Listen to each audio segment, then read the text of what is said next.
Hello, Hola. everybody, and welcome to tonight's broadcast of the Risen Divine League. My name is Gordo. I am joined once again by Gopher Eno as we are Hey. starting off, or at least for us, we're starting off a new split of the Risen Divine League. It's going to be week 2 here as we've got Team Ambition Black taking on Lotus, and they're already getting underway in a draft.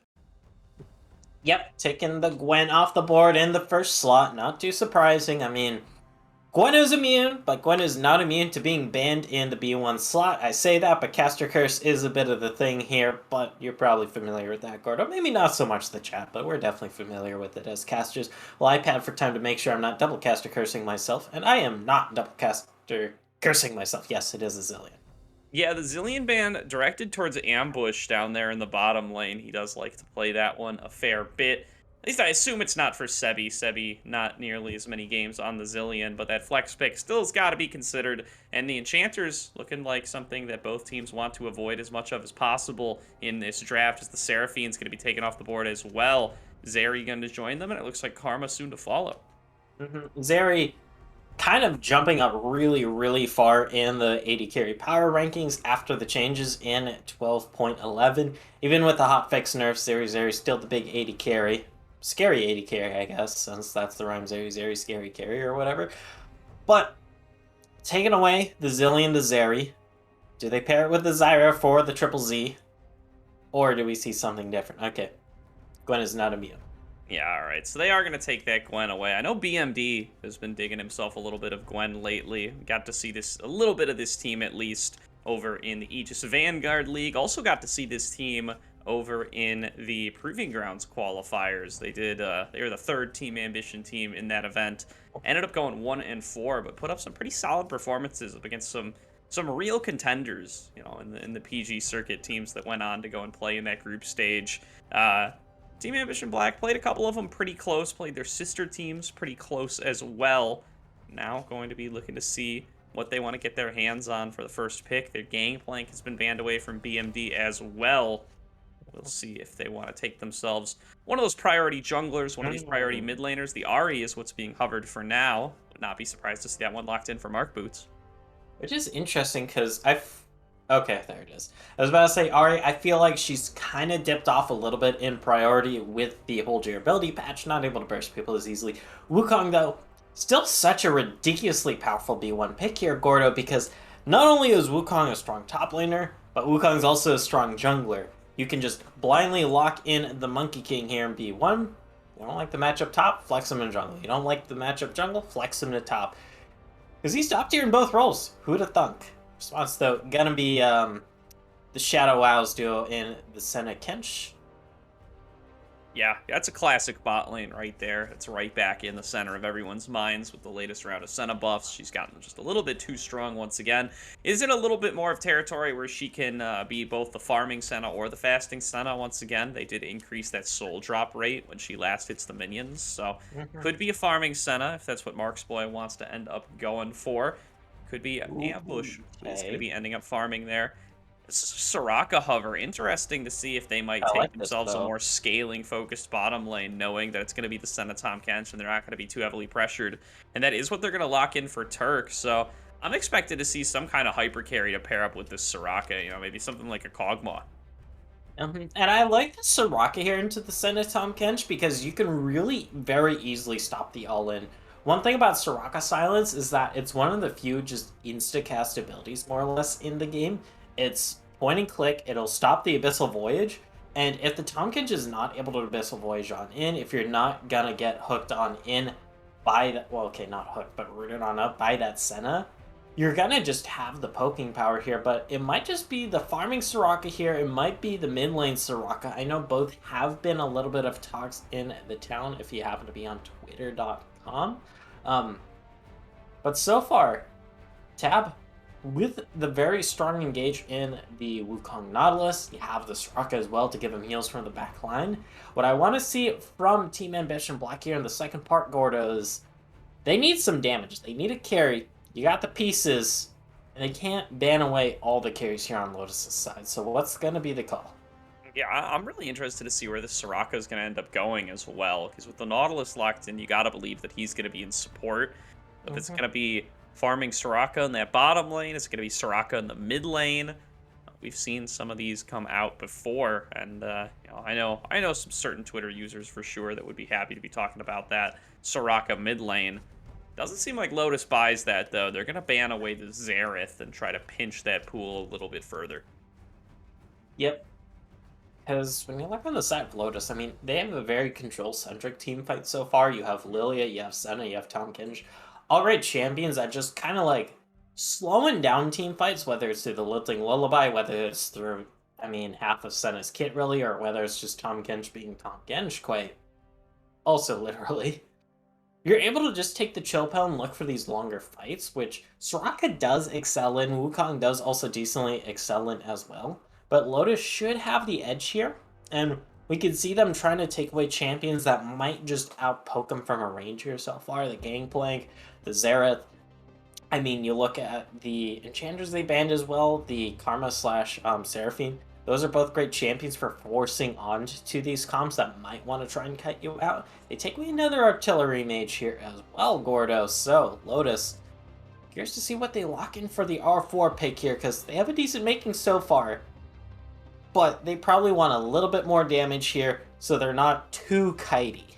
Yeah, it's interesting to see them trying to limit those artillery options. You know, they feel like the Soraka could be, you know, a big piece in a potential poke-heavy composition, and so they're going to try to neuter that right away if they can, and try to make sure that whoever it is, they have to at least step a little bit closer. They have to expose themselves to maybe some bits of damage, potential engage coming through from the Lilia, from the Tahm Kench. If they want to actually be participating in any of these fights, if they actually want to be dealing damage to the Lotus squad, who is going to be able to shrug off a fair bit of damage as well with that Piercing Darkness, with the Tahm Kench to bail people out. And now Sebi going to be taking this Azir into the mid lane, going to be able to once again take away one of those long-range mage options, and means that, you know, it's going to be really hard for Mark Boots to find a solid counter to this Azir to stop him from farming when the Lux and the Xerath are taken away. And I like the Azir lock in here because you have another champion that can control the battlefield. You use the ultimate here from this Azir. You push away any enemies trying to hop onto your backline. You also bring the DPS that this Lotus comp does desperately need. Yes, he did already have damage, but it's a little too spaced out. And now with the Sand Soldiers, you will be shredding through some fools, quote unquote. And with this Riven lock in, it is kind of confirming that it is going to be the Wukong jungle here. And Team Ambition Black, I mean, they definitely have a very forward composition here, Gordo. Their backline so far is quite literally the Soraka.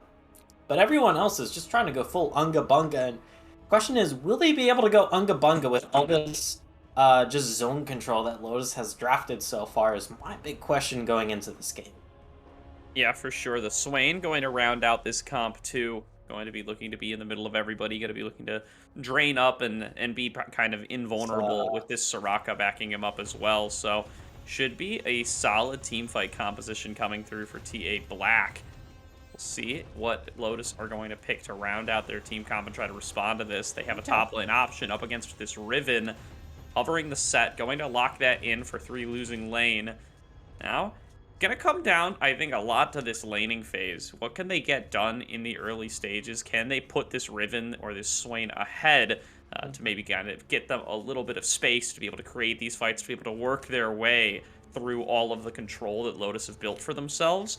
Because if they don't have that advantage, it does feel like it's going to be very difficult for them to enter fights, and Soraka can't keep everybody alive forever. I do agree with that, yeah, Gordo, because, like, you look at this Team Ambition Black composition, it's gonna be that farming Soraka here in the bot lane, so you're relying on this Wukong, Riven, and Swain to get into that back line to do the damage, which they definitely can do, don't get me wrong, but these champions, if they do fall even a little bit behind, will find themselves struggling here against most of Lotus's composition, for the most part. I mean, if you have to get through the Azir wall, if you have to get through Lilia, Wilted Lullaby, as well as the entirety of this Lotus bot lane, that's going to be very hard when you're down, say, 300, maybe even 400, maybe even 1,000 gold as these champions, who have to get into your face. And Lotus, it's going to be easy for them to itemize at least some Grievous wounds here. You do have Senna, you do have Lilia, both champions who can either grab the Executioner's Calling or the little mini Morellas, the Oblivion Orb, Oblivion Orb. And apply it very easily peasily, so I would say that yes, I agree with you. The earnest is on Team Ambition Black this game to have a bit of a laning phase and not fall behind. Yeah, I definitely agree with that one here. And Lotus, they can scale up and they're going to be really strong in the later game. This Senna is going to get more and more range, going to get more and more power. The Azir going to be in that same territory, and they have such a reliable front line with the Tahm Kench in the set, especially if that Tahm Kench is going to be farming. Once those guys get to a certain point, once they get a couple of items in their pockets, they don't have to worry about getting bursted out by, by the Riven, the Wukong, the Swain. They can survive up against that damage, and there's not great sustained DPS on the sides of Team Ambition Black, which we already brought up. So once these guys get tanky enough, there's not going to be a lot of options left for TA Black. It's going to be very tough for them to get fights started the way they want to, and it's going to be very tough for them to access the targets like the Senna and the Azir. The set and the Tahm Kench, if they play it out correctly, should be able to protect these champions really effectively. So again, it's going to be about that snowball. They've got themselves some good laning matchups. The Riven into the set feels like it should be all right once she gets a couple of items underway. This Wukong in the jungle is super highly prioritized for a reason. It can be a very Yep. effective ganker, very effective farming, very effective skirmishing. The Lilia, a little bit of a counter pick there as well, though, something that a lot of people do like to take up against the Wukong and feel like it can match it pretty effectively by clearing just a little bit quicker.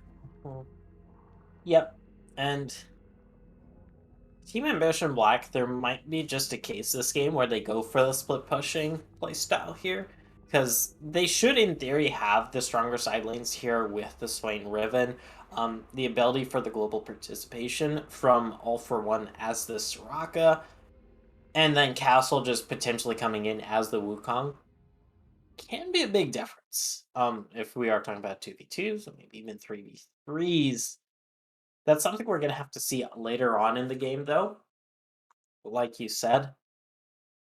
And it's gonna come down to this early game here. Oh, bye, Gorda.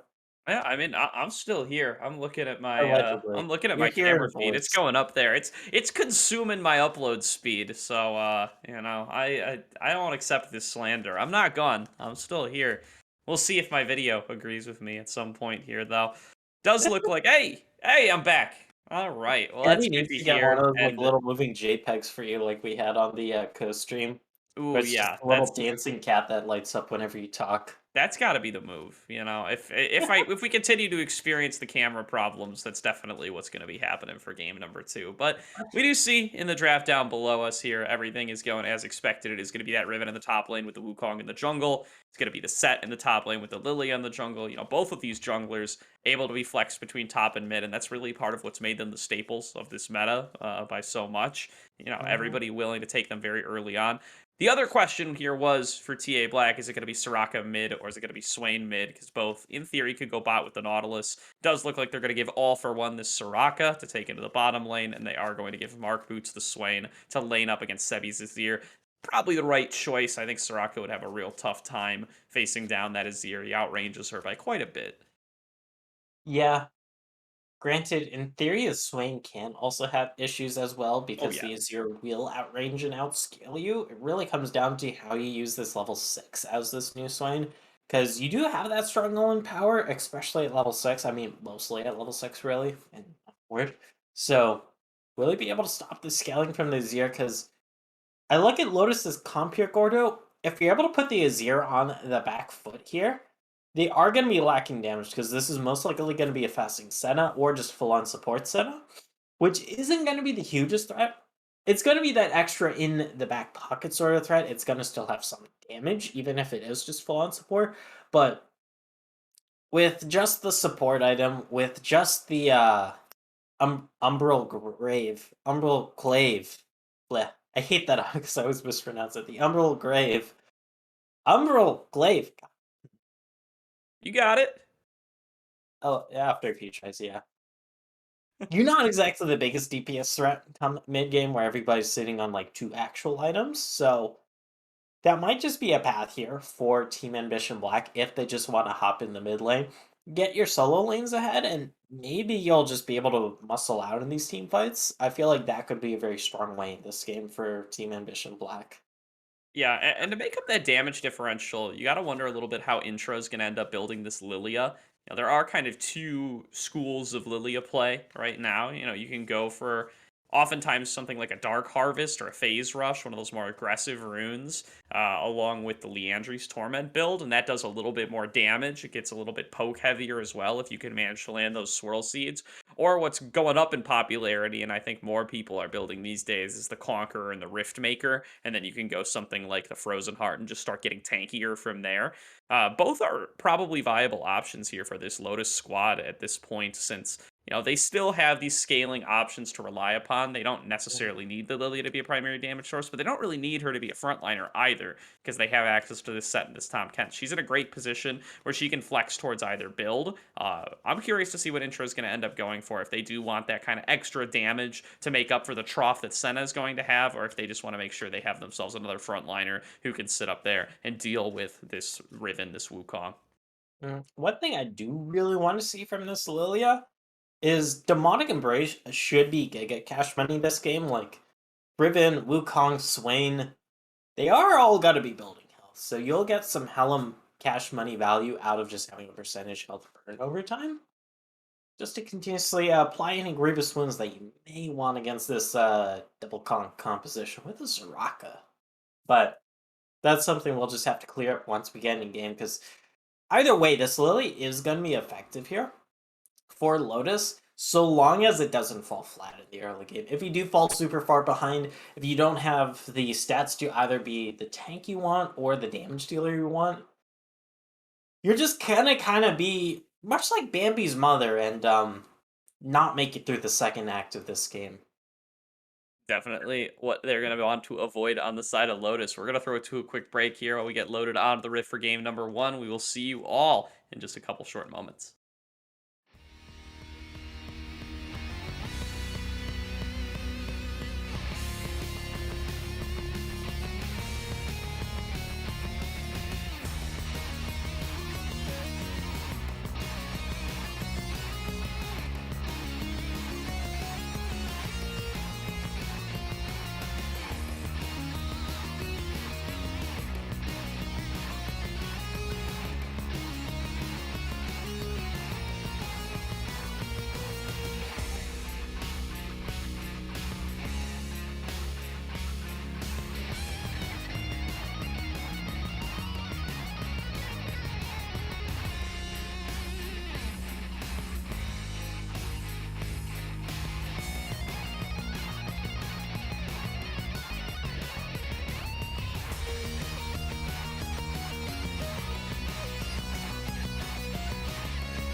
Take a moment right here, feeling like it's out gear. Driving towards the sun with a rose and a gun. Feel the wind in my hair, going nowhere I swear. Like an outlaw on the run, dangerous but it's so fun. Running, running, no. Hold on, don't let go. Running, running, no. Keep running.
Told my boss that I'm done. Had no luck with my mom. Say, what will you do with your life? You know it's hard to survive. A cigar in my mouth. Maybe guilty but proud. Now I'm an outlaw on the run. Dangerous but it's so fun. Running, running low. Hold on, don't let go. Running, running low. Keep running low.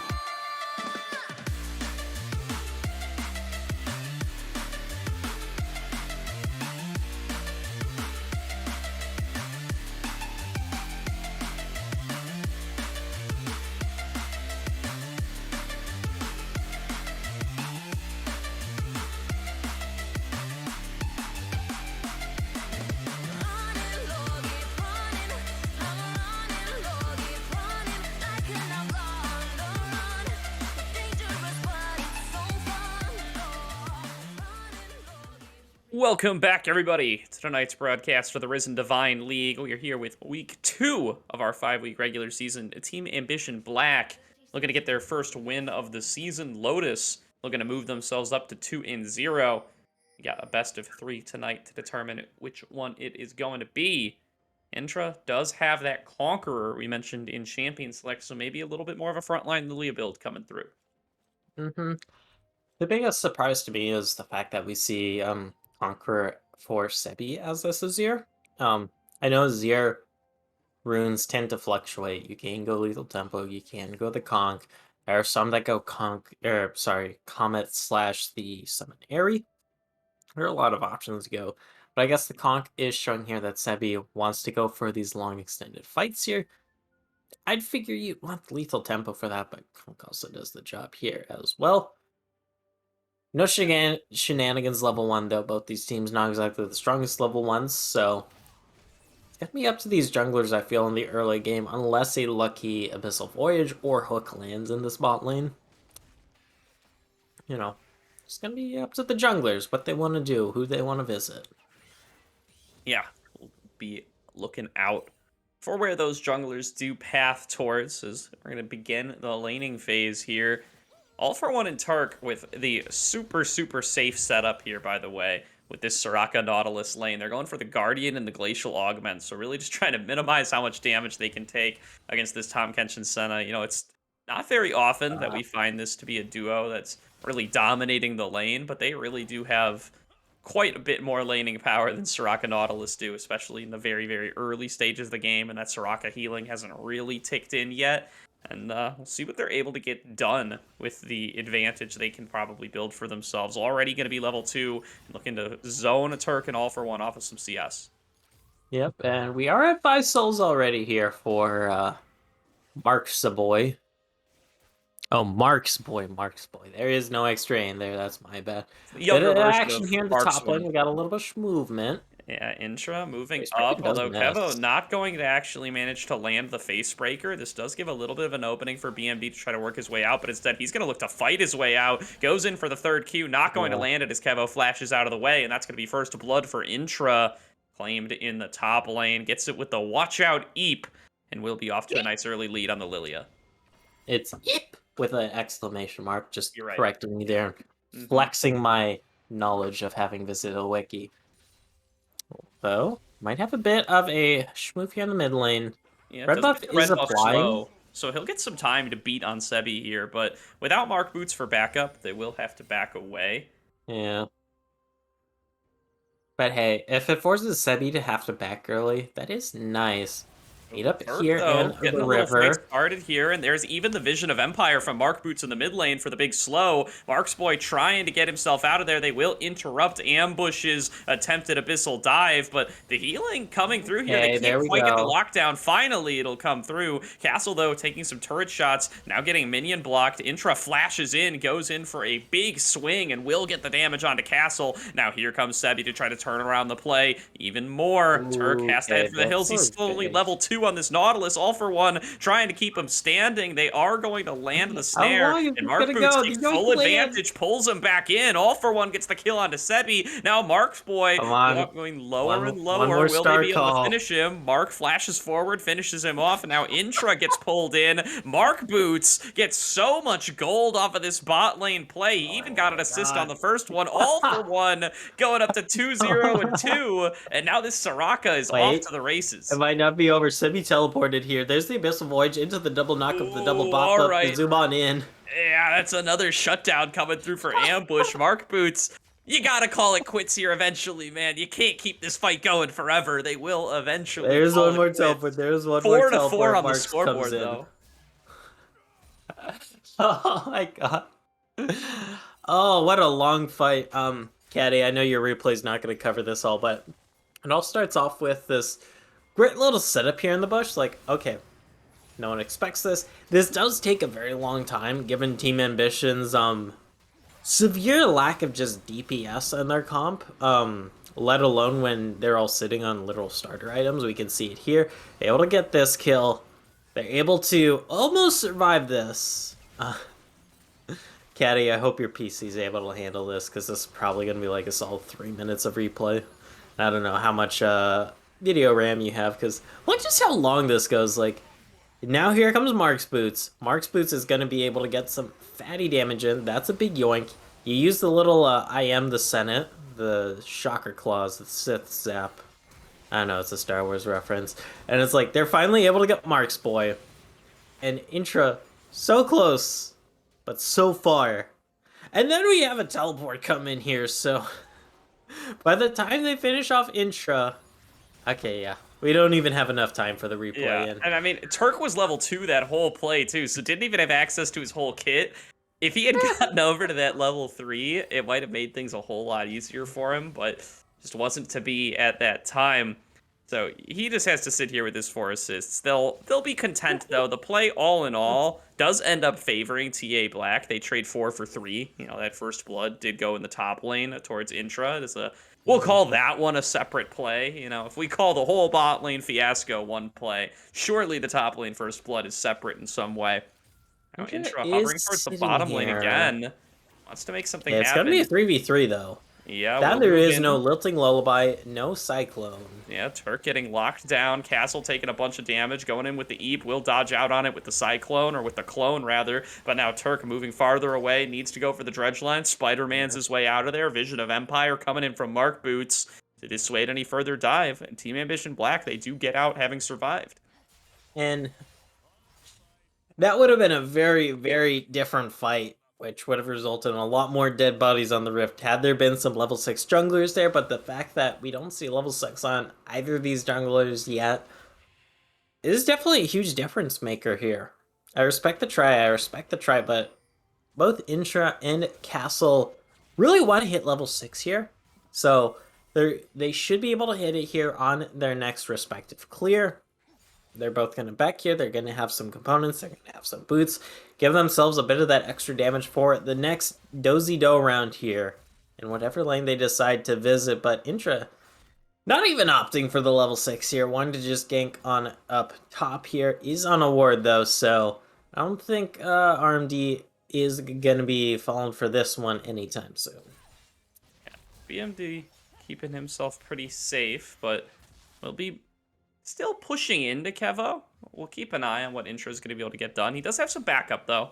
Mark Boots and Turk both moving up towards this side of the map. Make sure that they can support the Riven.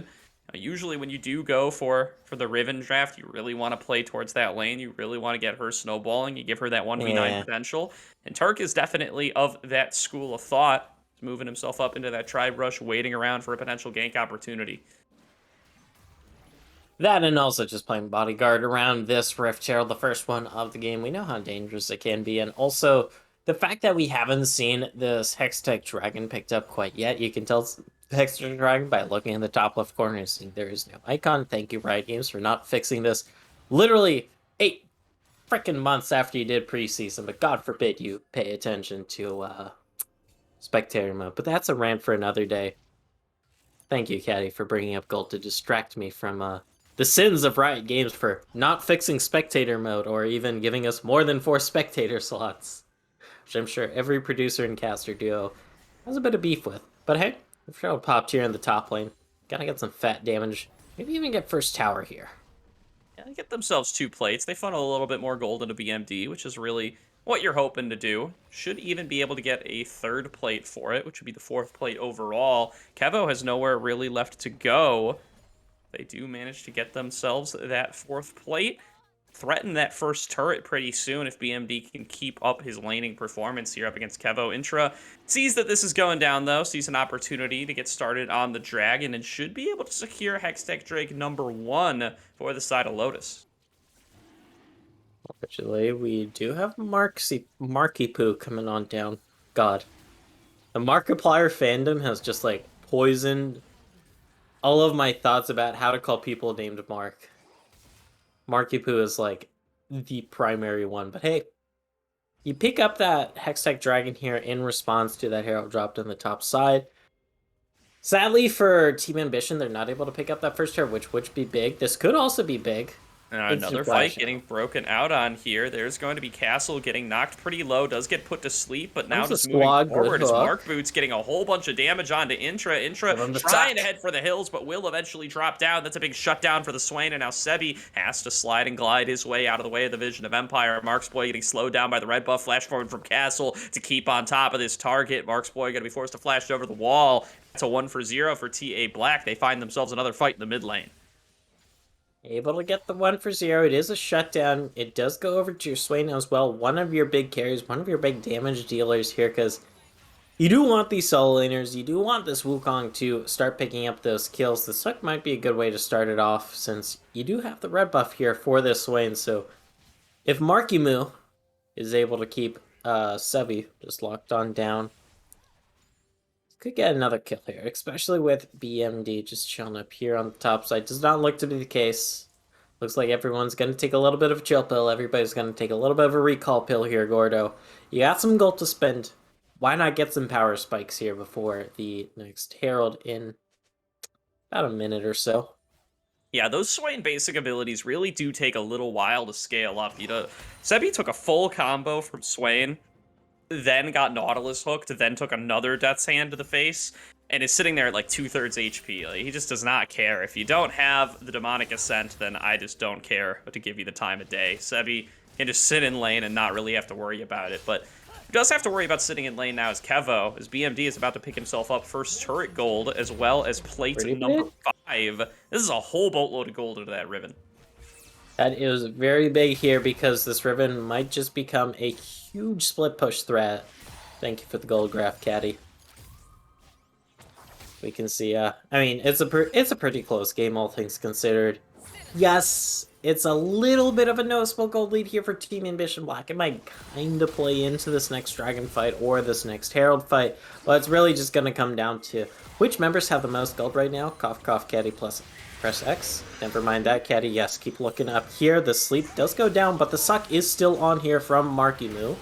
Yeah, Mark Boots definitely wants to get that damage out there. Does have the recast available as well. Gets a bunch of damage there into Sebi. BMD wants to finish off the execute with the wind slash. Not quite going to be able to get there, but that's a nice flash hook from Turk. Devour comes through from I Am Ambush just to buy some time up against Castle, who is managing to stay alive, managing to keep his distance from the set just perfectly far enough away. Mark's boy trying to snipe out All For One, but can't find him, and All For One still sitting on that wish as well. Could bail out the teammates. Can bait Mark's boy maybe. Go a little bit deeper. Where's the wish? There it is. Gonna force him to take a turret shot, and now here comes the collapse from TA Black. Mark's boy got nowhere left to go. BMD picks up a kill. Oh, it's like watching the Titanic 15 times on repeat because YouTube loops things. Oh, that is a huge pickup, though, for Team Ambition Black, because you now have 3 kills for this Swain. You have multiple kills for this Soraka. You don't want any more. That's a great interrupt Turk here. gets him under the turret. Turk's just going to solo kill him. Nicely played by Turk there. Friend of the broadcast, by the way. Get to cast with him sometimes over on the TA side. Great dude. Great solo kill there in the mid lane for the support. Yep, because I didn't think that was still in turret range there. But I guess it is. You know, turrets work in mysterious ways. Let's take a look at how this goes down, because you try and sleep the Swain, but the Swain is in the suck mode right now. The Demonic Extension just makes the Swain too damn tanky. It gives you bonus health, it gives you all this healing, and you just can't kill the Swain with these basic abilities right now. You need this Azir to scale on up. You need this Lilia to really finish this Riftmaker, finish the next item as well to be a threat. Because damage over time is not the way to get through Swain. You really need some burst. And here's Mark's boy, just like, you missed that. You don't have the flash to commit to this. And it looks like All For One actually gets baited by this. And that's a really sick ward placement by Mark's boy, because you can use the piercing darkness off of anything, including your own wards. But the fact that there was a wish just kind of seals the fate of Mark's boy there. I mean, granted, Mark's boy's fate was already kind of sealed, and All For One probably didn't need to waste that, but that's just nitpicking off a very strong win here. In defense of Mark's boy, I can't believe that Wish was still up. I mean, Castle dropped so very low in that fight. Okay, that's a big pop for him. As that's going to be a big pick, yeah. Ambush comes forward to try to bail out his boy, but he's going to get hit up by a big Cyclone. Kevo now a little bit too far away. Does try to carry the Swain out, but carries this ultimate right into the middle of his team. Big Demonic Ascent damage from the side of Mark's Boots. Gets 2 kills to start off this fight. Now chasing off Sebi as it is already over and done with. Kevo going to fall down here pretty soon. Okay, does turn it around up against Castle. They've managed to chase down Sebi on the other side, but now what of Intra and Kevo? Will they be able to fight their way out of here? Yes, they will. They take down BMD in the 2 versus 1. Now Turk arrives with the rest of the squad a little bit late to the party. Kevo's already been able to take down 2 targets in this bottom lane, but I think this is all she wrote for his journey here. He's going to drop pretty soon to Mark's Boots. They are trying to make sure that Mark will be able to pick up this gold. One more Death's Hand, and that'll do it. Big shutdown for the Swain. And Lotus's composition, I mean, you have the scaling advantage here. You don't really need to fight over this second dragon of the game, especially since you have the first one already. Like, you can afford to lose the singular dragon. Let Team Ambition Black pick it up. You have the Senna, you have this Azir, you will outscale, but they get picked off here. That's a great hook, that's a great knockup. Tom Kinch Gobble be damned here, and you just have so much power right now on this single item spike while the Senna is just exiting her fast phase. While the Azir still working on the second item, quite literally, there aren't really too many other damage threats right now, Gordo, aside from the set that is able to pick up 2 kills, but... Ooh, and a fight starting up over on the live feed here. They are going to be able to back away, back onto the ramp, but over the wall goes Castle. Going to be getting a 2-man knockup. Mark Boots flashes the wall as well, pops the Demonic Ascent, and wants to execute down more targets. BMD gets the double kill. BMD going to try to turn it into a triple. All For One grabs that one, but that's 3 for 0 for TA Black. BMD fishing for more. Doesn't quite clear the wall with the last broken wings, but this is going to be that second dragon that we've now had 2 team fights over, both of them going towards TA Black. Like, it's a single elemental dragon, fellas. 17 minutes into the game. What could it cost? 2 team fights? Yeah, like, do you really need to be fighting over this as the scaling team? Okay, 17 and a half minutes. Assuming within the next 5 minutes on spawn, Team Ambition Black kill every single dragon. Okay, 17 and a half minutes. Add 15 minutes to that, we're talking 32 and a half minutes into the game. If it's 32 and a half minutes into the game and you're worrying about Soul, you've hit the point where you've already been outscaling them. Like, not to be freak on main here and just start randomly flaming teams, Gordo, but great, googly moogly like Lotus. You can just take a bit of a chill pill and let the scaling just kick on in, you know. Smooth sailing. Smooth sailing. They are on the back foot for now, though. And with this Swain being so strong, it's going to be very difficult for them to take these team fights. Mark Boots doing a great job of finding his way into the middle of everybody with that Demonic Ascent. Gets so much damage out. And BMD, Castle, and Squad can just chase down the remaining members. They are fishing for Rift Herald number 2. Looks like they will be able to secure it pretty easily. No vision available for Lotus. And they are just going to back away, try to pick up their waves. Everybody just clicking waves here. Nothing too much on the map to grab with that Herald. Grabbed on up. most of these outer turrets already taken from the side of Team Ambition Black. It's just that one lone mid tower still standing. Lotus haven't been able to grab any objectives for themselves aside from that first dragon, which definitely is beneficial for stopping their release soul. That misses though.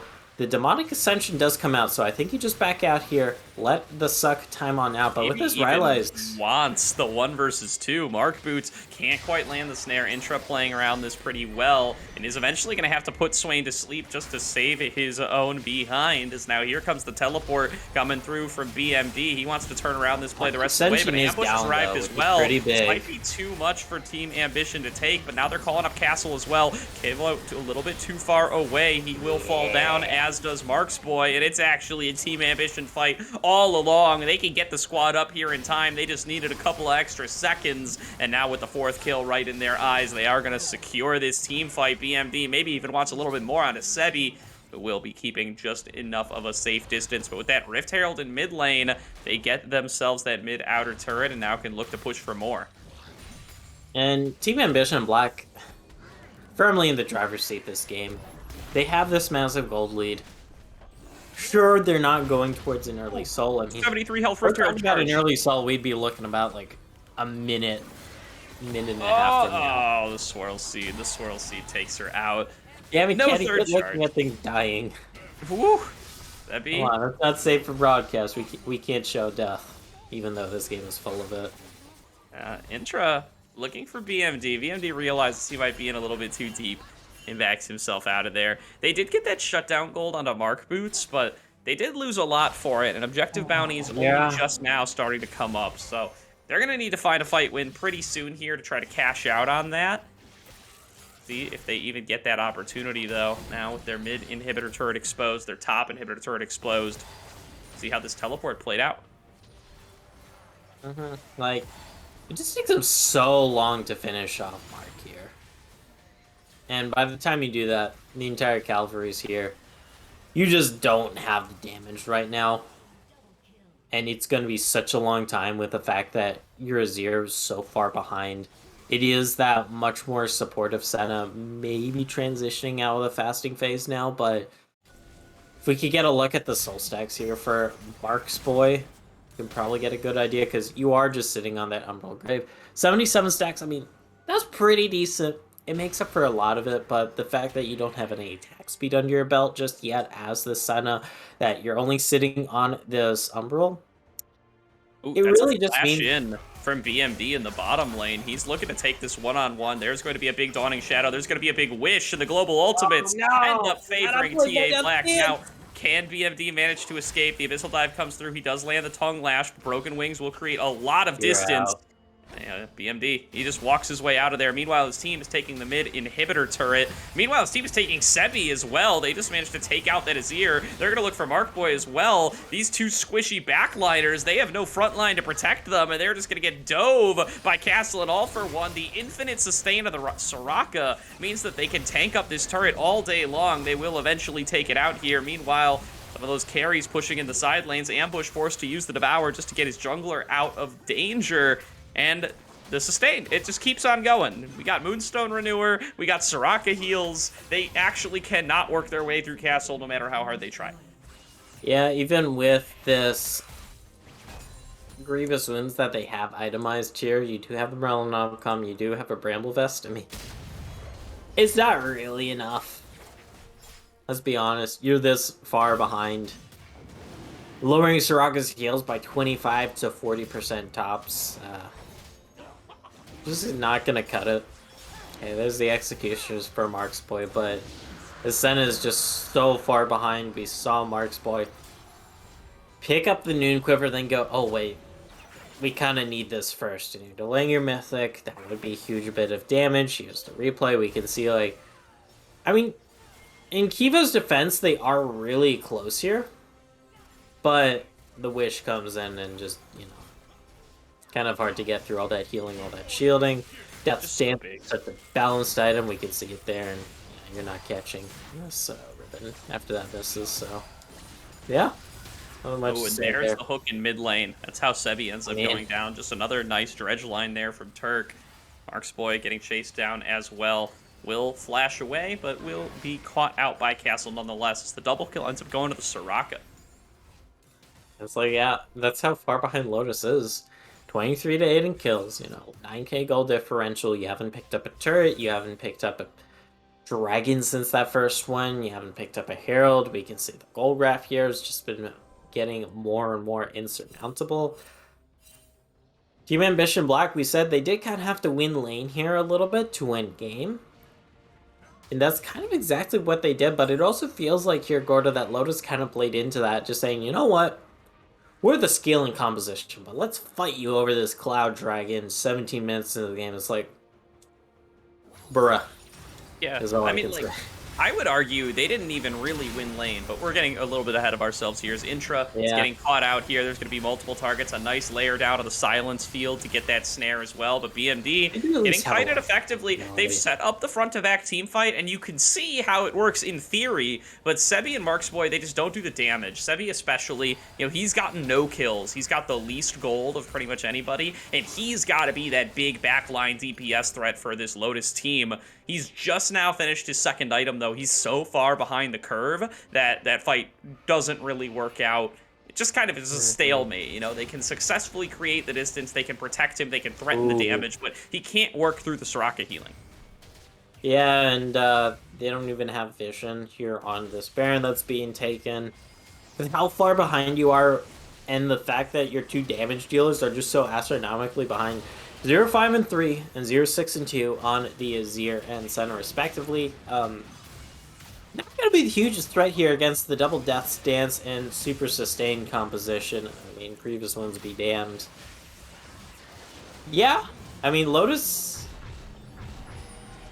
Yes, they have scaling, Gordo, but I have a feeling this game is gonna be well over 3 ways to Sunday before we even really see that scaling be such a monster that's insurmountable for Team Ambition Black to overcome. Yeah, definitely a little bit close to insurmountable at this point. Look at how much gold BMD has for himself. He's like 3k ahead of the second richest person in the game, who is Mark Boots.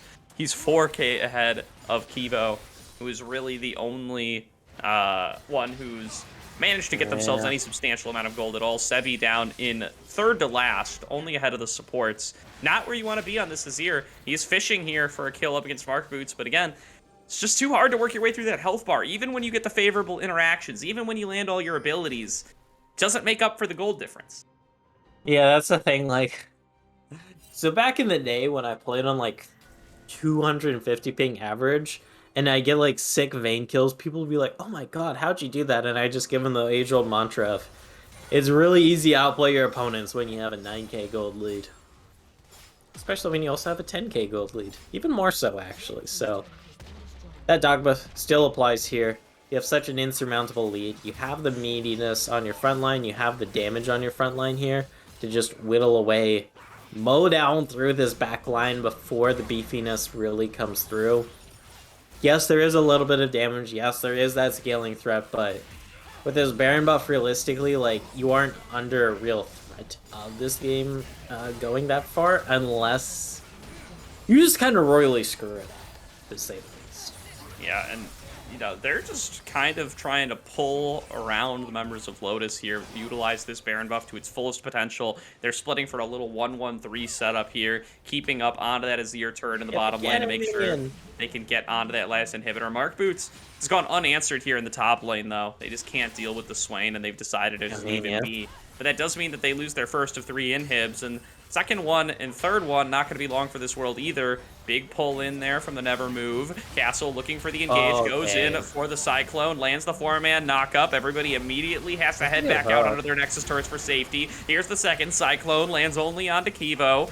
Urk now just frontlining for the team. That's going to be a 4-man sweep coming through from Intra. This is the best shot at a team fight that Lotus can get. But now here comes Mark Boots with the demonic ascension pumping. Here comes BMD with the damage. And that's going to be a 5-for-0 ace for Team Ambition Black. Lotus, they had the best fight they could hope for, but they got no hope left. Team Ambition Black going to claim themselves game number 1. And that kind of goes about as well as you expect that team fight to go when you're this far behind. And honestly, I gotta admit, I'm personally gonna put the blame a little bit on Lotus here for this one, Gordo, because they lost two team fights for the same dragon 17 and a half minutes in that they really did not have to. And I feel like that just kind of let the game just turbo spiral out of control. I mean, great on Team Ambition Black for just seizing the momentum. Like, they got a bit of a hold of this game, and then they kind of didn't let up. You're forcing those double team fights. You're able to force even more team fights after, stack up those objectives, and really just hammer it home before the scaling comes in. So, props to them. Yeah, and you mentioned this in the game too. It's kind of a win lane, win game strategy, but Lotus or Team Ambition Black rather didn't really have to win lane. BMD did, sure. He built himself up a little CS lead. He got 2 turret plates solo, got the rest of them off of a Rift Herald. Sure, that's winning lane. But for the most part, they didn't even really have to worry about that. They could just keep taking team fights on the bottom side of the map over and over and over and over again. And everyone built them up, 1 to 2k of a gold lead. And at that point, Soraka had a whole bunch of extra gold, was pretty much unkillable as soon as she finished the Moonstone Renewer. They got a lot of extra gold into the Swain as well, who now could dominate team fights as soon as he just walked forward with the ultimate pumping. And, it's an easy win for TA Black from there. Huh? I mean, what else to say? It's like we saw the last hurrah there, and like you said, this is about as good of a team fight as they can get here on Lotus' side, but just too little too late then. Chances about as existent as your webcam feed right now, according to... I'm still here, man. I don't know. According to This Gaddy. is slander. I don't know what's going on. We'll see what we can figure out in between games. We're going to throw it to another break here, though, while we get loaded into draft for game number 2. We'll see you guys pretty soon.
Take a moment right here, feeling like it's out gear. Driving towards the sun with a rose and a gun. Feel the wind in my hair, going nowhere I swear. Like an outlaw on the run, dangerous but it's so fun. Running, running, no. Hold on, don't let go. Running, running, no. Keep running.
Told my boss that I'm done. Had no luck with my mom. Say, what will you do with your life? You know it's hard to survive. A cigar in my mouth. Maybe guilty but proud. Now I'm an outlaw on the run. Dangerous but it's so fun. Running, running, no. Hold on, don't let go. Running, running, no. Keep running on.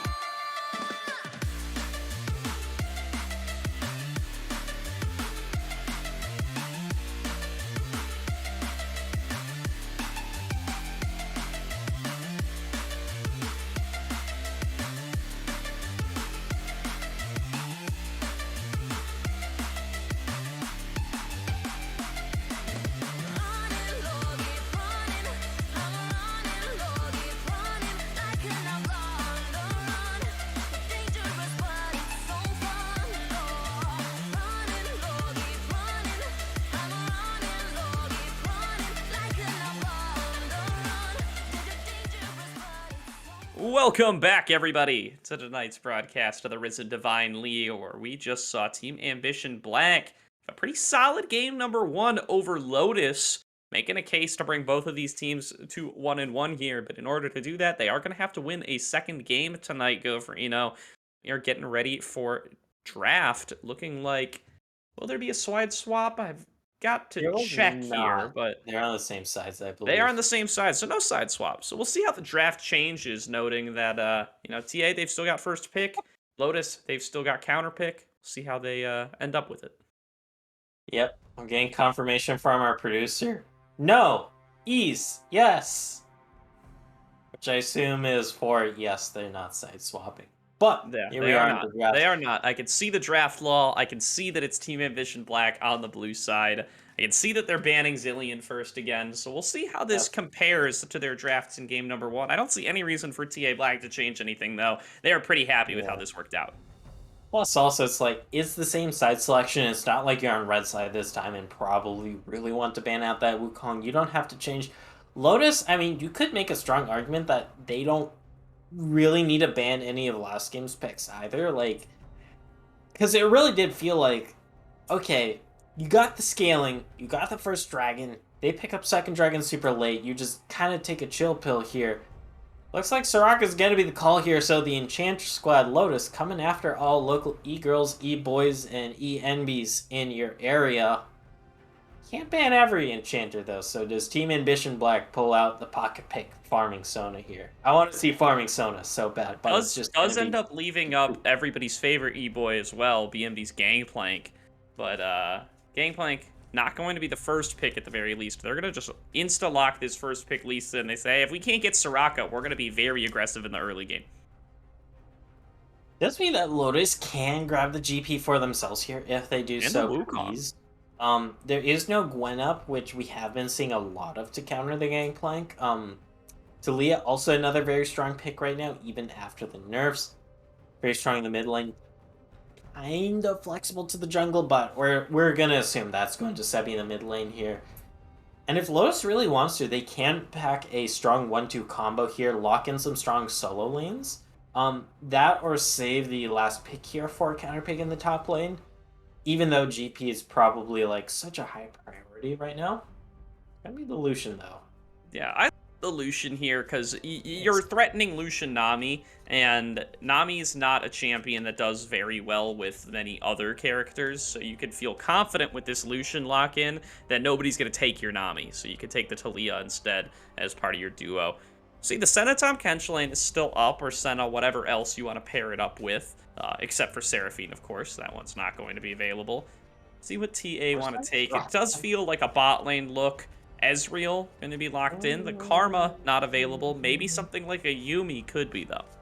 Maybe, yeah. You don't really have, like, the degenerate run-at-you champion quite yet to really go with the Yuumi. Yes, you do have the Ezreal, but you don't typically see the Yuumi with champions like the Lee Sin. It's usually with, I mean, we all know how degenerate it is with the Hecarim. You can lock it in with, like, say, a Riven. But it's just going to be Ezreal Nautilus here. Probably going to be a very roam-heavy Nautilus here from a Turk, to say the least, because That's the best thing about Ezreal. Such a roam-friendly sort of AD carry champion. I don't know about Lucian Braum here. It will give you some strong defense against the Hux if you do really feel about it, but like Lucian Nami is like such a free ticket to winning the lane here. Gordo, like it does not take much of a brain to press the E button on both Yeah. these champions, but And it no, is you know, going to be Lucian Lucian Braum. Lucian Nami is kind of the new age Lucian Braum. You know, they give Lucian the new passive Yeah. where he benefits from enchanters buffing him. You know, they've reduced his range, they've reduced his E cooldown. They've hit Lucian so many times now that now Nami is the kind of Braum replacement, and these guys' bromance has fallen to the wayside a little bit. But Fish Marks Mance. Boy and Ambush, they go for it anyway, and I feel like they can take down this Ezreal Nautilus lane with the old school Lucian duo. All nerfs and changes notwithstanding. 'Cause, I mean, Lucian Braum does still pair up well. It's just the fact that Lucian passive damage scales or allows you to get more passive procs in with the Enchanter supports. Because that was part of the whole changes where League of Legends was like, you know what? Pro players keep abusing Lucian in the mid lane because it's just so stupid you can all in those champions so easily. It's like, yeah, like we're just gonna go heavy-handed sort of changes, and Lucian means are like, So, don't know about that, Chief. And now it's Lucian Nami. Lucian you know, Nami. you technically still can proc the Lucian passive with Braum, because it works off buffs, and Stand Behind Me gives you a little bit of armor and MR. So, when Braum W's to you, you do still get that, you know, the Nami-esque Lucian buff. But you don't get everything else the Nami gives you, you know, you don't get that, the slowing autos with all the extra bonus magic damage. You just get a tiny bit of bonus magic damage. Yeah, I mean, it's fine.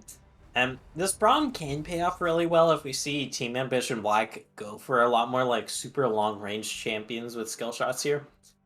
Uh, there's not going to be the Ornn though, which is like typically a huge champion you see the Braum picked into because it is not hard to stop the Ornn ultimate with just a hey, hey, ho, and just put up your shield. That's not the sound Braum makes.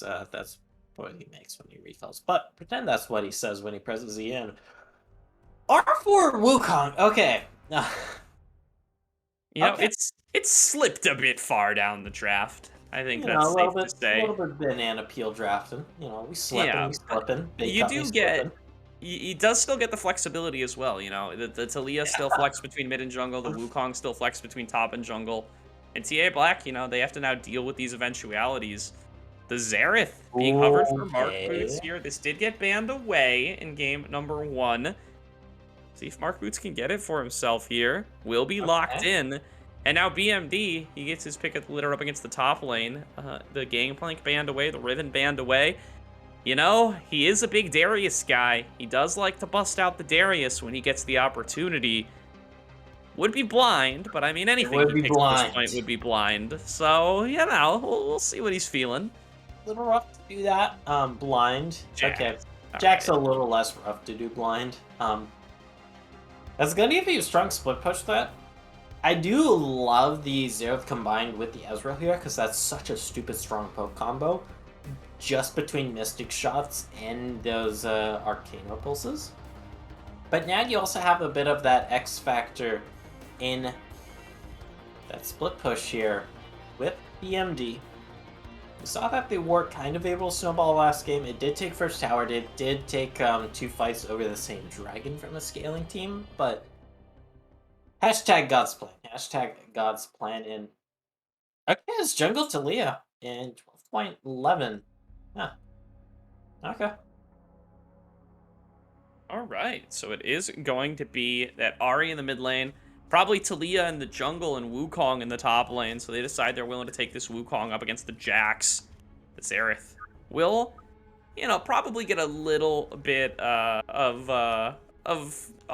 threatened by the Ari. You know, you got to be a little bit concerned when you're these really immobile mid laners against Ari. She closes the gap so quickly. The charm is such a big threat. And, you know, if you don't have access to some of that innate mobility, it's going to be tough to avoid it without having to expend your flash, especially when you're facing off against, you know, this Talia jungle who's going to be threatening to pull you in, push you out of position. A tough ask for Mark Boots, to be sure. He's going to have to play very safe and keep his distance. But a nice little kind of poke core that they've got with this Ezreal and this Xerath, while Jax can just sit there and split push all day long.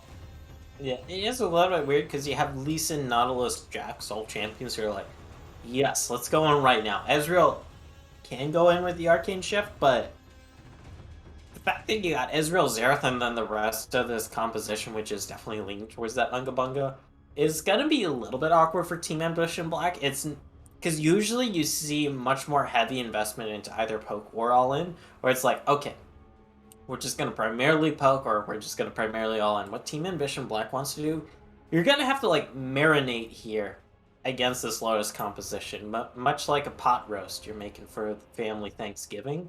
Just marinate them here with this Ezreal and Xerath before you go in and I guess the rest of the composition is like just throwing the meat in the oven or throwing it on the grill, whichever have you. But that's my analogy. I mean, Jax has got to marinate a little bit for himself as well. Um, um, um, um. He'll take a little bit to get going. He wants an item or two before he's really this massive like 1v2 split push threat. But up against the Wukong in the early laning phase, he might have to kind of take a little bit of a back seat. You got to be a little bit worried about the kill threat that the Wukong presents at level 6 as well. If he can get his clone on top of you, if he can double crushing blow you, shred all your armor, and then cyclone on you, is a very large amount of damage that you need to pay some respect towards. But with these kind of scaling up picks, though, this is where a lot of teams like to have a really early aggressive jungler like the Lee Sin. Can kind of serve as a bridge to that later game. Seen a lot of Rek'Sai getting picked in these sorts of situations lately as well. The Lee Sin going to fill that same sort of role. Yeah, it's also really funny because you can also pick the Rek'Sai as a counter to the Lee Sin because as soon as the Lee Mhm. Sin gems on you, you should pop them up, yada yada. Not going to see that interaction this game though, so you are going to be free to go Hikua. Oh, looks like I just Lee Sin kicked Gordo out of the caster I'm- desk here. I Yeah, mean, I'm not well, like physically kicking, but pretend I like kicked my Ethernet cable or something. That somehow like roundhouse kicked Gordo's Ethernet. yeah, I don't know what to tell you guys. I mean, here, I if I don't hit know. that refresh button. Nah, doesn't do anything. All right. Well, it happens. We are so is Gordo Camp. Man, I'm getting God BM'd bless by my Daddy. co-caster. I'm getting BM'd by production. My voice is still here. There I am. Nothing's changed. I don't know. I think you I'll guys should let you start flaming Caddy over my camera before Gaddy, you start Gaddy. flaming me. I don't This is the know. Triple G cast. Yeah, as we're gonna start getting into the draft here pretty soon, but you know, gonna be a fun one for sure, though. We don't get to see a lot of Xerath, and the ban in game number 1 makes me feel like this has got to be something Mark Boots has kind of busted out before. Uh, doesn't have a lot of solo queue games played on it, to my knowledge, but is definitely willing to play it in competitive, and maybe some scrims here or there has brought it to the table before. And Xerath is definitely a bit of an odd champion when it comes to competitive environment. Like you see him picked every like once in a blue moon. Xerath just as that long range artillery mage, similar to the Vel'Koz, it does kind of force you into a bit of a specific playstyle where you have this like super heavy, like super stally mid laner that can just clear waves, can just poke from miles away. It's not the easiest to play around because usually it's much more easier to just yell unga bunga and just engage right there, right now. Whereas with that whole marinating meat like analogy I made earlier, God, I wish I could be grilled tonight now that I talk about meat like that. But you do have to play a little bit more patient. It is that poke centered game, and you do kind of got to cool your jets. You do got to prep things much more so because the Xerath has to position well to land those Arcana Blasts, to land those little W's, Oh, galactic oh, pulses. Eye of Destruction. I think it's Eye of Destruction. Somebody fact check me on I don't that know. It one, doesn't but feel like destruction because it's just like ow, ow. I'm sorry. I mean, it looks like an eye with the target indicator. definitely Eye of something. I'm gonna fact check myself here. It's Eye of Destruction, baby. I never miss, except for when my I feel like camera I have cuts out. destruction though. Except for when my camera cuts out. But yeah, I mean, it's going to be an exciting game for sure. I like the Lee Sin Xerath duo as well. Lee Sin, a champion that's quite adept at jumping onto people, getting them to, just a little bit of a sliver of HP. And then you need somebody like a Xerath to come and bail you out to fire down that Eye of the Arcane. Right of the Arcane? Right of the Arcane. and snipe out those last few targets. This has got a very strong snowball component to it, though, on the side of Lotus. You know, the Talia, a jungler that can really put herself ahead and start becoming a huge damage threat in her own right. This Lucian Braum lane as well, if it starts to get rolling early on, will definitely become very difficult to deal with. Ahri and Wukong in that category as well. So kind of a little bit of a switch of the roles to some degree. You know, Lotus won't drop off a cliff the way that TA Black's game 1 draft would, but they will still probably need to kind of get that ball rolling a little bit sooner rather than later. You don't want to have to play against the Ezreal Xerath poke comp in these kind of late game Baron dances. That's just asking for disaster. And that does put a little bit of earnest here on Lotus, not only to snowball early, but also to start off fights. Because you look at Team Ambition Black, they're like, okay, we can just let the Ezreal and Xerath press their basic ability buttons over and over before a fight starts, and then we can start a fight. Whereas Lotus, they have a very like mid-rangey sort of composition here. The Wukong has a dash, but not the strongest dash. Talia, very middling of the pack when it comes to like range on her abilities. Same for Ahri, you kind of have to use all of those Spirit Rush charges if you really want to access that back line, guaranteed from far away. And I mean, Lucian Braum, aside from their ultimates, not really known for their backline access without themselves into the thick of things. So Lotus, they're definitely going to have to get very messy with this composition. And any sort of lead they're able to garner early is just going to help them immensely with set later team fights. Yeah, and this is kind of a comp that this is the kind of comp that Ezreal really does very, very well against as well. It's going to be there's not a lot of targeted crowd control available to get onto him. There's not a lot of ways, you know, if you dive onto him with a Nimbus strike and he arcane shifts away, there's not a lot of ways to close that gap again. It's going to be very tough to really lock him down. So if he can get very well set up in these fights, as long as he doesn't position incorrectly, get caught out by, you know, a seismic shove from Fog of War or something like that, or an instant concussive blows from Braum, All For One has a good chance to be able to really dominate these team fights once he can get that distance set up. And you definitely can set up this distance Ezreal. You even have the exhaust, which I do really like as tech against Lucian. We see it a lot of the time against Tristana / Callista because they jump onto you or the exhaust just ruins them. It also works pretty well against the Lucian. But I think we're gonna have to take a quick we're gonna have to take a quick break here, much like your Cam Gordo, while we get everything set up, all hunky dory. Thankfully, we don't have to show cams in game, or else Caddy would have like a lot of just yelling at us while stream can't see it. But yeah, we'll catch everybody on the flip side here once we're gonna into this potential final game of the night if Lotus is not able to pull it on out.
Take a moment right here, feeling like it's out gear. Driving towards the sun with a rose and a gun. feel the wind in my hair. Going nowhere, I swear. Like an outlaw on the run. Dangerous, but it's so fun. Running, running, no. Hold on, don't let go. Running, running, no. Keep running.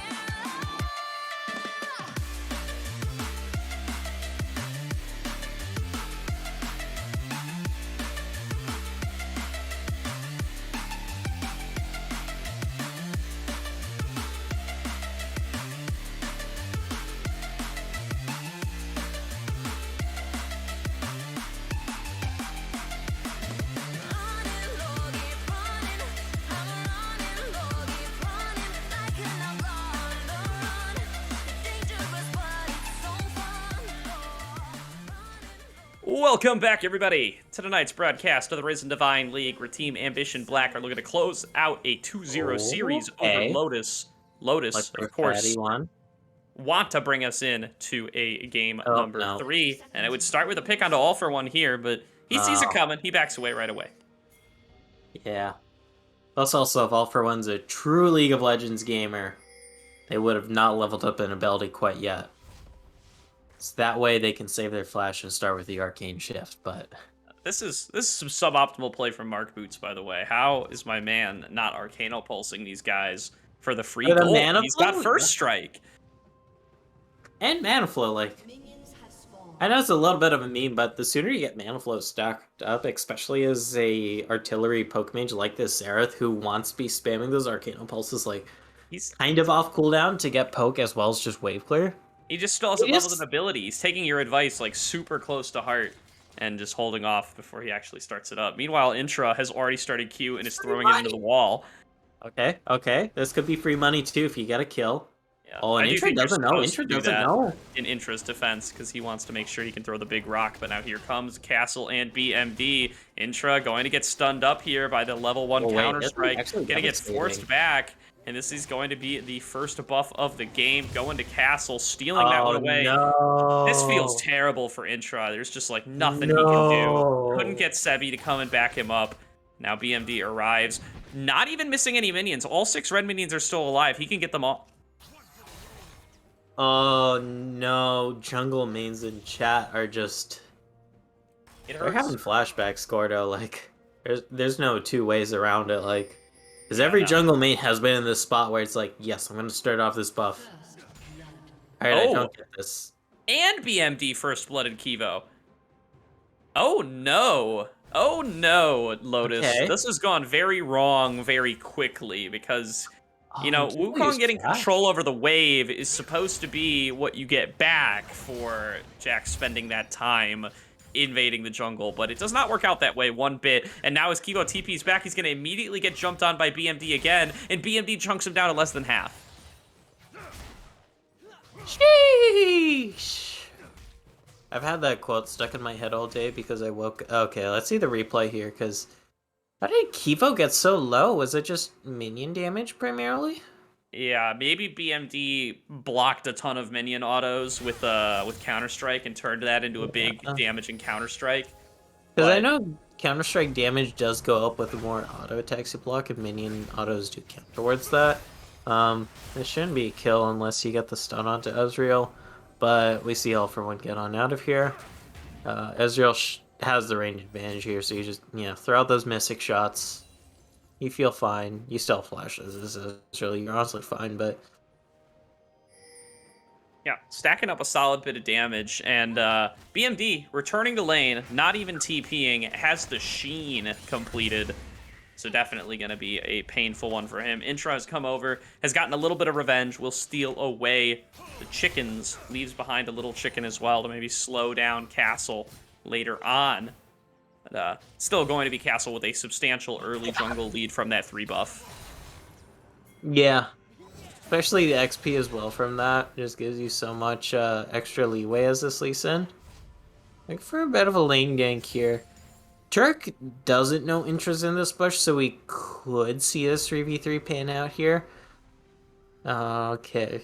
Because I feel the tension in the air. There's the hook Yeah, landing. Castle is here, though. I think he turns around the That's a good 3v3. That's a bonk big up. stun from Intra, though. Castle going to dive on in, though. Gets that Tempest onto 2 targets. Ambush going to be the first one to fall down, and now Intra going to be pretty low as well. Castle is the strongest player in this play. Flashes away, lands the Sonic Wave, goes back in. Now there's going to be a hook onto Mark's boy, and just like that, it's 4-0 for T8 Black. All right. Well, this is oddly much more faster paced than their last game, where they definitely had a little bit of an early lead, but Lotus was able to even it out with a huge extended 3-minute fight in the bot lane. But never mind that. Let's just have a 3-for-0 on the bot side here. Pick up a kill for this Ezreal. Pick up 2 kills for this Lee Sin. That can snowball. You got this Ezreal on a much sooner tier plus Sheen back. The Ezreal feels great about that. Your Lee Sin feels great about this early Chain Whip Spike. Chain Whip Spike. Iron Spike Whip. Iron Spike. Same thing. If you play Minecraft, Steel and Iron are the same thing. It's true. It's true. That's true. Mostly because there is no Steel, I think. Different games aside, though. Great lead for Team Ambition Black. They gotta be feeling good about that. They're probably gonna clip that and put that on the TL and say, Team Ambition Black up 4-0 in the early game with a dominating gank bot lane. As is tradition for us. Gonna find Sebi here. Don't know what he can really do on his own, but he could buy time for Castle to show up. There's going to be that hook, but not landing the Sonic Wave means that Sebi will be able to escape with his life. He gets a nice little combo onto Castle off the back of a late charm. Both parties going to back on away. Intra moving towards the top lane. Maybe wants to turn this matchup around for Kivo a little bit. Kivo gonna lose a whole boatload of HP, and now BMD just needs to avoid the seismic shove, and he can walk on out. Intra cannot do anything else. That's the thing about Jax once you get ahead. Like, this champion can just be so oppressive because it is a little bit of a stat check champion in some senses. Like, you just kind of auto them to death. You press the counter strike, you invalidate their stats in the auto attack trade for a bit. You press R, you get a ton of stats, you know, yada yada yada. It's like, ooh, that's a lot of stats right there. BMD getting a big amount of damage onto Intra. Will not be able to finish off the kill, but he just wants the 1 versus 2. He's got no mana left. He's getting knocked up. There's going to be the right of the arcane, but not going to land more than 2 shots onto the same target. Mark Boots not able to bail out his buddy. BMD drops in the top lane. So close to, and that's with a Sheen and a Kindle Gem. That's like the throw with this Jax. Like, people always say Jax scales as a monster into the late game, but it's not just with items, it's also with levels. Now by Castle, and he gets to level 6. He kicks through Bush into Intra, and that's going to be another kill for Castle. He does get shut down, though, and give the gold over to Sebi. Team Ambition Black may be playing a little too loose with it now. Little loosey-goosey, as we say in the biz. For the charm here, red buff does help set up for the 2 versus 2. The Xerath passive actually bails him out, gets him a huge boost of mana as he auto-attacks Sebi there. Be able to keep on casting spells in the 2 versus 2, but not going to be enough to spin a kill either direction. Okay. So we can take a little bit of a chill pill here, let everything settle in. Because we've been mostly digesting the fact that BMD is... with just a Sheen and a Kindle Gem is already just kind of thwacking Givo to death here. It's kind of insane. You're able to get that big shutdown onto this Lee Sin, which is great for rekindling some momentum in your favor as Lotus, but you are still early game-wise noticeably on the back foot for the second dragon coming up in just a bit. You can get a bit of juice back in your favor. I mean, it is a 4 versus 1 in the bot lane. Arcane Shift be damned. There's no flash. Yep. Yeah, all for one goes down here. There's not many options left available for this guy, but BMD knows everybody's in the bottom lane, sees an opportunity to just go aggressive up against Kivo here. Just gonna flash in, get the auto reset, get the solo kill, and BMD is once again all alone in the top lane. Yep. That is the absolute beauty of facing a Jax when you're behind in top lane. It's like, can I trade with you? No, I get the thump. Okay. Oh, Harold, baby, darling, what is this pathing?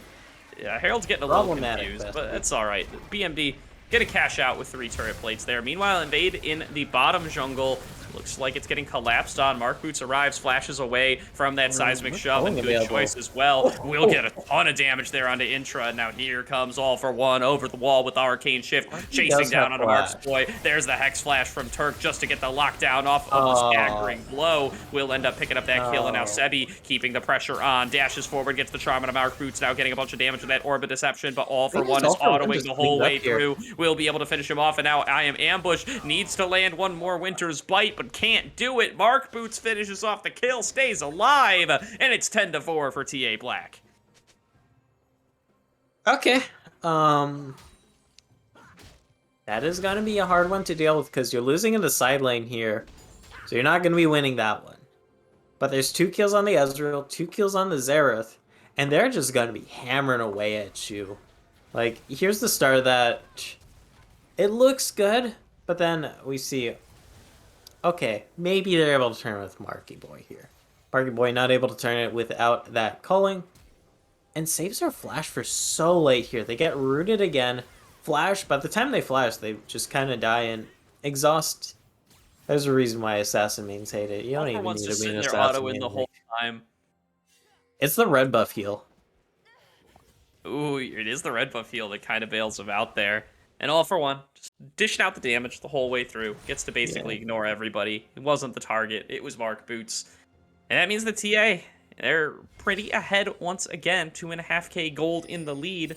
And the money spread out pretty evenly among all the members as well. There's not even one target here who you can just target and try to get shutdown gold from. I mean, you can try to get it from Mark Boots at least to get like 150 gold back, but it's not as good as, getting that big 500 gold shutdown, right? Okay. That's juicy onto Sebi.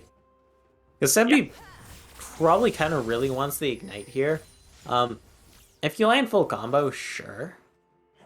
But you probably really want that Ignite to secure this kill onto Mark Boots, who is more than happy to just sit a screen and a half away, which roughly translates to 2 out of 3 of your Spear Rush charges away. So if you're already using 2 of those Spear Rushes again, that means one of them isn't hitting the enemy. Means you're missing out on some damage. Means you kind of really want that Ignite here. We have Ignite up so often. Lotus, they can look to make something happen here. There's the Weaver's Wall. It's not going to block out Intra comes towards bottom lane. Once again, finds himself face-to-face with Castle. All For One just has to get himself out of dodge. Nice flash away there from the Piercing Light. Now moving forward onto Intra, who's fallen lower and lower. Doesn't manage to land the ultimate. Castle lands another Sonic Wave, though, and can turn this into a double kill. Now CV flashing forward, gets himself onto All For One, who will drop as a result, but Castle's turning this into a triple, and now maybe looking for a Quadra. Doesn't land the Sonic Wave onto the RE, though. That probably means he doesn't have the damage, but that's a nice kick onto Sebi. Goes on a rampage, gets the unofficial Quadra, and just like that, Castle's at 7-1. Okay. So the only reason we don't see objective bounties right now is because they don't spawn until 15 minutes into the game, or 14 minutes. I forget which one it is, but needless to say, Team Ambition Black very solidly ahead now. You have a strong snowball on basically all your lanes here. The biggest threat on the enemy side is this 4-2 Sebi, but if you have 2 kills onto Zari, you have the farm advantage on your own respective mid laner that should outscale. We can just see from the gold graph, it's getting bigger, it's getting bigger, it's getting thicker, you know. Bigger and thicker is not something you want to deal with when it comes to a gold deficit on your side. No siree. Oh, no, no. Now, out there losing in the side lane with BMD being so far ahead and being already scaled up to the point where that Wukong can't deal with him. So you can see, fight breaking out. He's going to chase down onto Kevo. Forces the Cyclone out. Doesn't really have to expend anything to do so. Now Wukong is substantially weaker. Intra is moving up to try to bail him out. Castle is in the area as well, just giving that blue buff over to his mid laner, and BMD just says, I don't care who's here. I'm just going to take this top lane turret. I'm going to get another plate. I'm going to chunk Kevo for half of his remaining HP off of 1W, and now Kevo's got nowhere left to go. Oh, good. Oh no, they stole the big... that's cheeky, Castle, that's cheeky. Okay. At least Kevo's able to get away here, but it's already a Triforce completed. This might just be a solo kill. He's got the ultimate. He's very fed. And Castle will go unstoppable. Meanwhile, the first turret's going to drop to BMD, and this top side is a disaster for Lotus. And we all know what Fedjax can do. They can cascade pretty damn hard into the rest of the map here. So let's take a look at this bot lane play, and it looks good here for Lotus. They're able to juggle this extremely well at the start, and it's pretty even. The fact that the right of the Arcane slash right of the Ascendant is up means you're able to turn this. The fact that Castle already pretty fed. When you land 1 kick, 2 kick, 3 kick, 4 kick, and Sebby's so close to getting the flash to finish off that kill. Might have been able to survive with that, but the fact that Castle had the Dragon's Rage after all that time. Oh, Reaper's Wall again. Does sequester off Turk here and forces the flash. Ooh, nice stretch line into the wall. Spider-Man's his way out of there. Can't get locked down by the Everfrost. Castle's picking up the mid lane turret along with Mark Boots. And now they know exactly where Intra is, and they're trying to collapse onto him. Castle has him in his eyes. He's got a ward to jump to right over there. Will be able to cover some of the gap. Dashes through the rocks, though. And now here comes Turk for the lockdown. Castle is dominating as Intra drops. Now Kevo trying to bail out his team on the other side of the map. Does manage to get that shutdown for Mark's boy. Turk is going to get killed for a double kill. 2 kills worth of gold onto Mark's boy. One of them being that big fat shutdown that Castle had developed for himself. They can start funneling some money into the Lucian. They maybe have a little bit of a shot to win some of these fights. It is still a 6k gold differential, 15.5 minutes, and like that is massive to say the least. But like you said, you do have something more to rally around here now. You got 2 kills for this Lucian, one of which was a huge shutdown. You still have 4 kills on this Ahri, so it's like, yes, you're very far behind. Yes, you're not slated to win this, but like you at least have some coins on your side or cards on your. I forgot what the saying is. Something on your side of the playground or whatever. But you know, you got something to work with, and much like what your mother gave you, shake it and make it worth. Yeah, I'm gonna agree with that. I think. I probably butchered that saying. I probably butchered. I think I'm picking up what you're putting in like down. That category.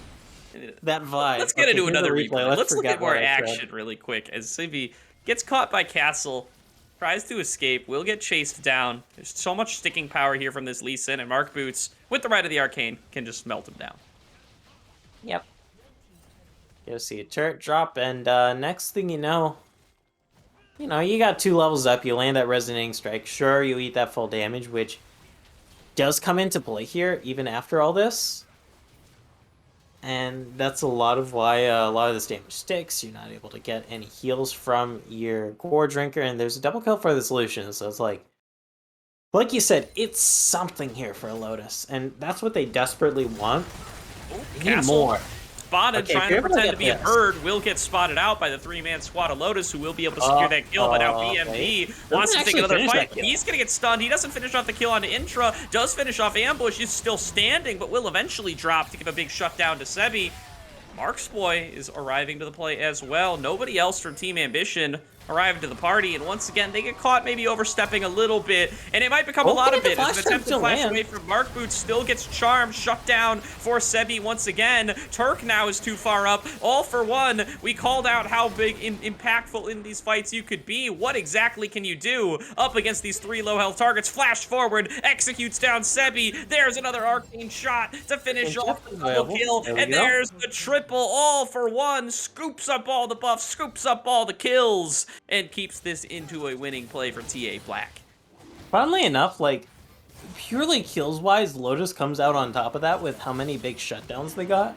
But the fact that Team Ambition Black able to make the comeback up back of that, able to also pick up this dragon here, because had Lotus been able to take those few kills, then pick up this dragon for that extra objective bounty, this game probably would have been in just shouting distance. Maybe about 4-ish K. Still noticeable, still definitely a big hill to climb, but like, you have much more footing, which I guess is the theme right now of their comeback, but just one fell swoop, the fact that All For One has that flash, has that arcane shift, is already big in their own right, and picking up a few more kills makes it all the worse, because now you're going to have to deal with a 22.5, 23-ish minute soul. And that's not fun to deal with, especially when it's Infernal Soul against a team with all these damage threats.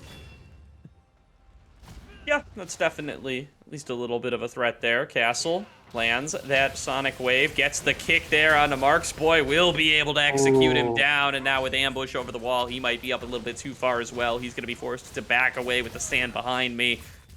Could not protect his 80 carry, and meanwhile, Kivo has a tough time against BMD. What else is new? As he dives back under again, BMD, thirsty for blood. Not going to find any this time around as there's a multiple-man squad of Lotus looking to collapse onto him. He's trying to create a little bit of extra distance with the minions. There are 4 members targeting BMD while they lose their turrets all the way across the rest of the map. Intra will be able to finish off that kill, but at what cost? As they've lost their inner bottom turret, they've lost their inner mid turret, they're getting sieged on the inhibitor turrets. They are losing gold on this play, Goferino. Yep. There wasn't even a shutdown for that kill. Okay. You'll get another kill. But well, we do a bit of inting at this point, so the gold does become a little bit more even for Lotus after TA Black run them 2 more kills. But, yeah, still on the back foot, Lotus. Still trying to scavenge themselves up something.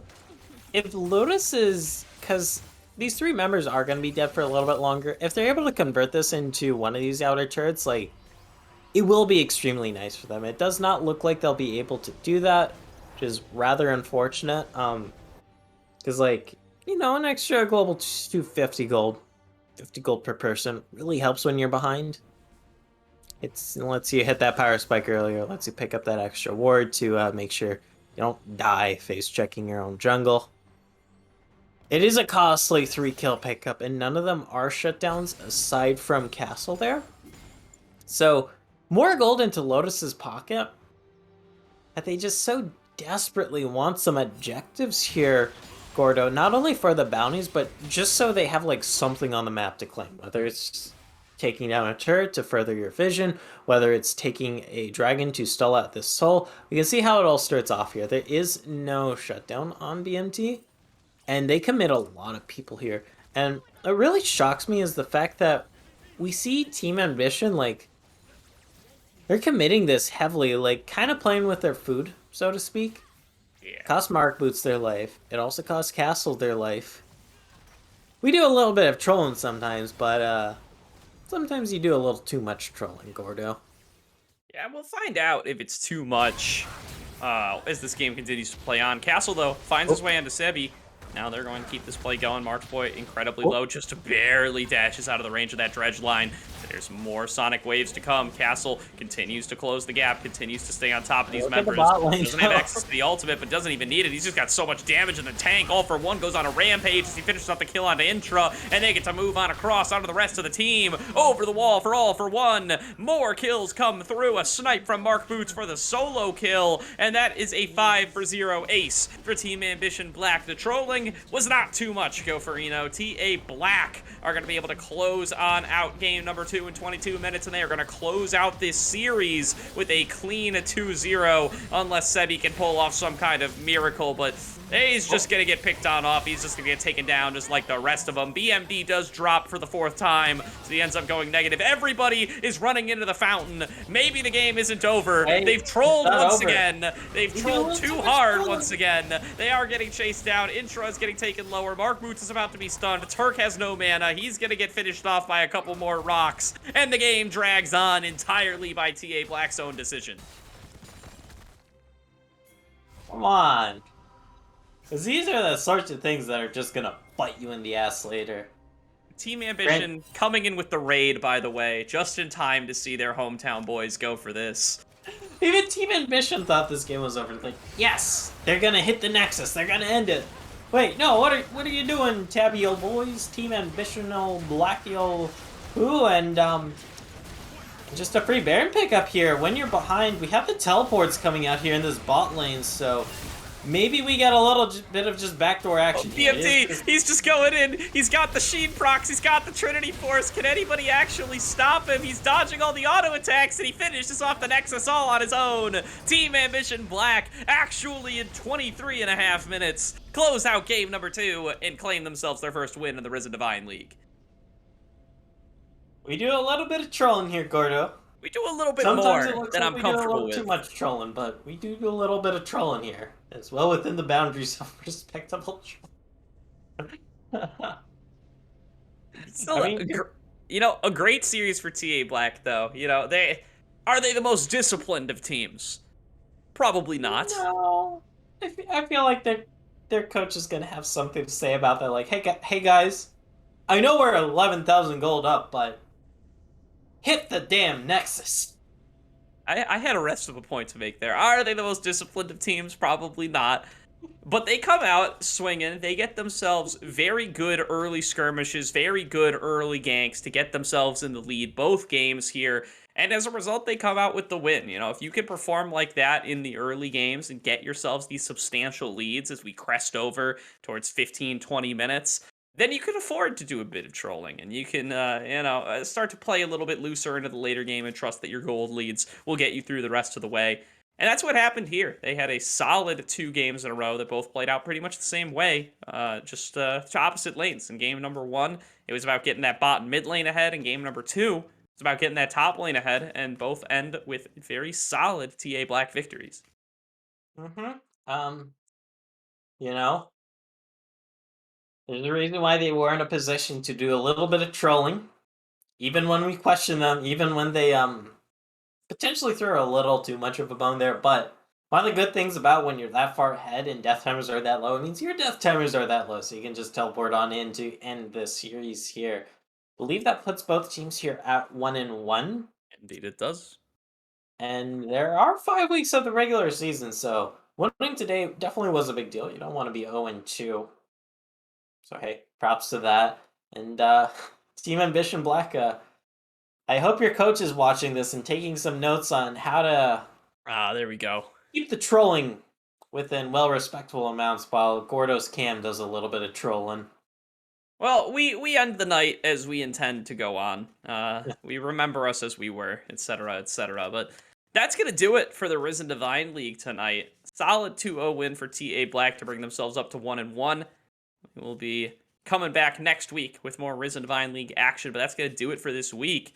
So thank you everybody for tuning in, and from myself, Gopher Eno and Caddy on production, have yourselves a great night, and we will see you next time, and I'm back just in time to send it off. Let's go. Allegedly.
Take a moment right here, feeling like it's out gear.